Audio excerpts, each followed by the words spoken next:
आणि मोदी असं म्हणतो की आपल्याला लोकशाही आणायची आहे, घराणे आणायची नाही. आणि म्हणून तो काय म्हणतो की या देशातली जनता हेच माझं परिवार आहे, अशी परिस्थिती. मोदीजी, तुमचं म्हणणं बरोबर आहे की देशातला माणूस हा तुमचा परिवार आहे, पण त्याच्यातला एक माणूस अधिक महत्वाचा आहे हे आपण असताना लक्षात घ्या. इलेक्शनच्या दरम्यान रेखाताईंनी उल्लेख केला की एक ॲफिडेव्हिट दाखल करावं लागतं आणि त्या ॲफिडेव्हिटमध्ये तुमच्यावरती क्रिमिनल केसेस आहेत की नाही आणि असतील तर कुठल्या आहेत ते त्याच्यामध्ये सांगावं लागतं. त्या ॲफिडेव्हिटमध्ये एक अजून कॉलम आहे आणि तो कॉलम असा आहे, तुमचं लग्न झालं की नाही एवढं सांग.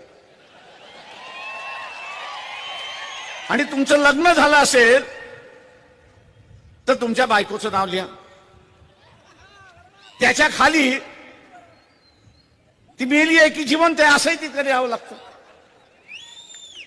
या कॉलम मध्ये मोदींनी असं लिहिलं की माझं लग्न झालेलं आहे, माझी बायको जिवंत आहे.